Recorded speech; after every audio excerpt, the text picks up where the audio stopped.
As you may well know, Dagny Nex Benedict was a high school student of unknown pronouns. While born a girl, she evidently considered herself gender fluid. Well, that's a whole nother video. Since Dagny preferred the nickname Nex, that's what I'll call her. Whatever the case, Nex got involved in a fight with 3 younger girls inside a school bathroom, and they put a whooping on her, as she admitted herself. Okay. And I was talking with my friends, they were talking with their friends, and we were laughing, and they had said something like, why do they laugh like that? And they were talking about us in front of us. Mm-hmm. And so I went up there and I poured water on them. Okay. And then all 3 of them came at me. Okay, so you squirted them with water, or threw water on them, whatever it was. Okay. Then at that point, what happened? They came at me, they grabbed onto my hair, I grabbed onto them, I threw one of them into a paper towel dispenser, and then they got my legs out from under me and got me on the ground, started beating the shit out of me. Okay. And then my friends tried to jump in and help, but I'm not sure, I blacked out. Later, her mother, who maybe self-identifies as her father now, damned if I know, took her to the ER. They examined her and released her. The next morning, she's found convulsing, so they rush her to the ER. She dies shortly thereafter.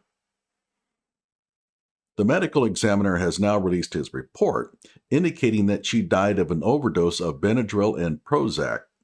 Now, Prozac overdose is rather uncommon, but unlike what a lot of people are saying, you can take too much of the stuff and die as a result of it.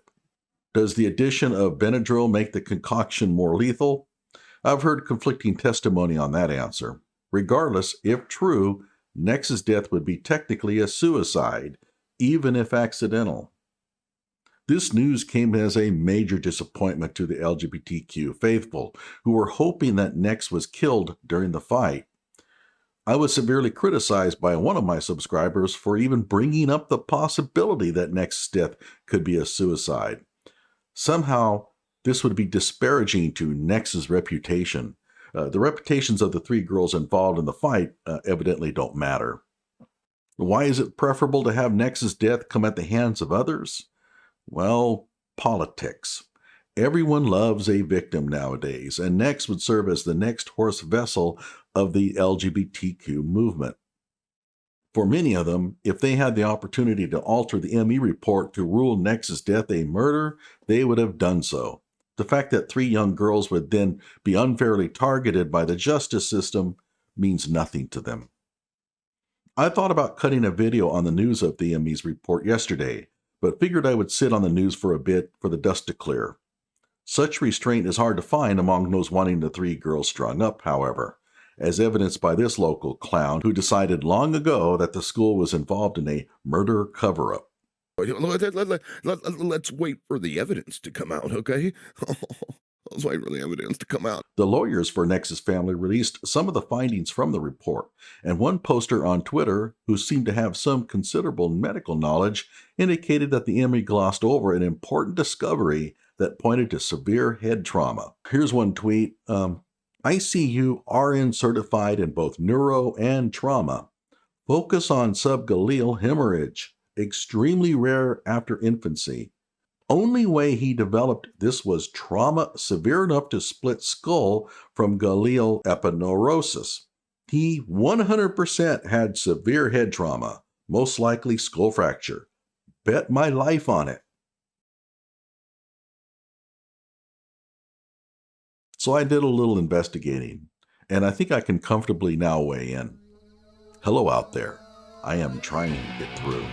With his powerful brainwaves cradled in the warmth of reasoning, it's time for Johnny Walker Dread to straighten you out on a thing or two.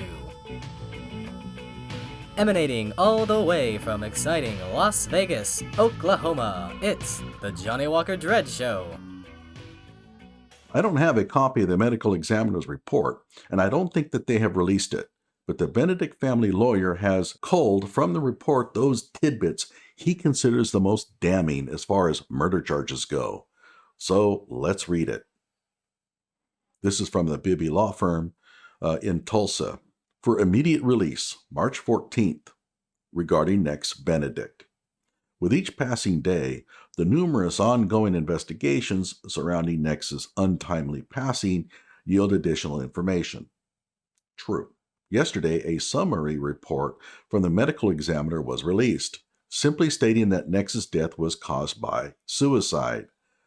As the media and public await the release of the full report, the Benedicts want to ensure other pertinent portions of the report are not overshadowed by the classification of Nex's death.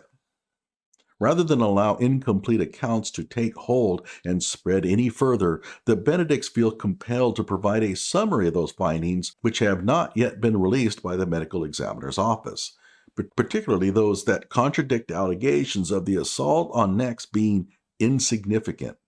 So what we're going to see here is some pretty damning information that Nex was totally brutalized in that fight. And of course, the implication there is that the fight caused her death.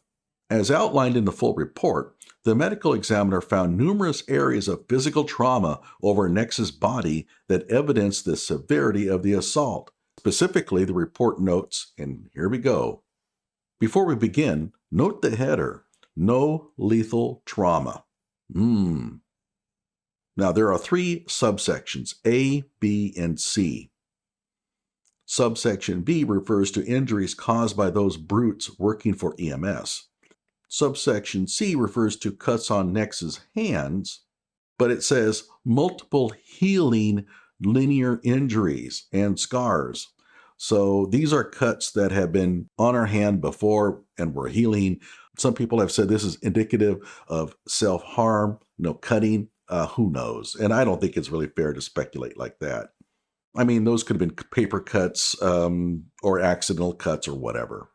It doesn't matter because they were clearly non-fatal. But what about A?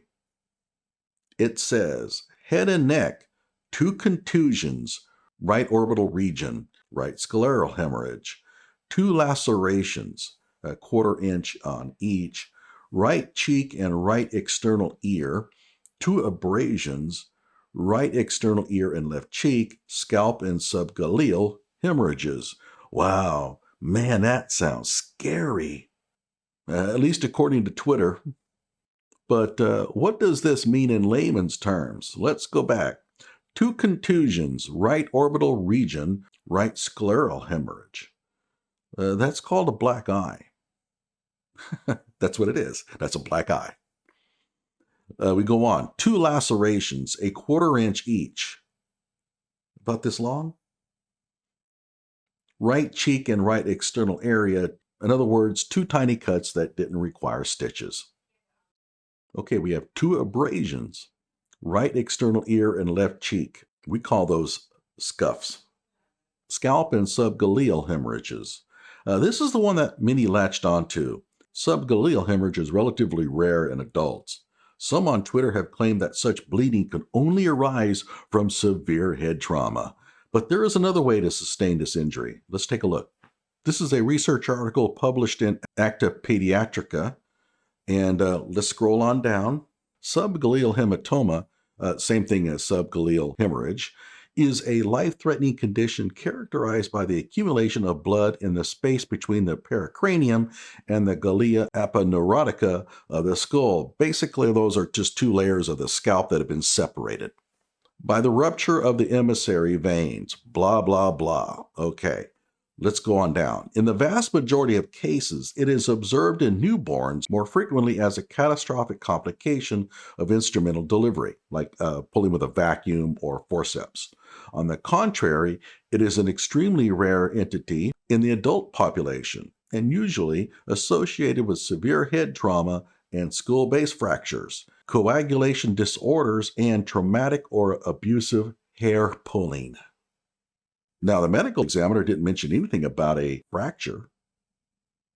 So you have to ask, hair pulling? 4 high school girls fighting in a bathroom. Do you think any of them pulled any hair? In summary, Nex got a black eye, a couple of cuts and bruises, and had her hair pulled. Kind of sounds like what happens in a fight among teenage girls. Nothing in the report even hints that her fight injuries were fatal. I've been busted up more than that from a fight, and I'm still here. Unless something else comes to light, Nex died at her own hand. A tragedy no matter how you look at it. But how would targeting the 3 girls for scorn, ridicule, and criminal charges make it any less tragic? Are their lives worth less than Nex's simply because they don't identify with a protected class? Like my video, subscribe to my channel.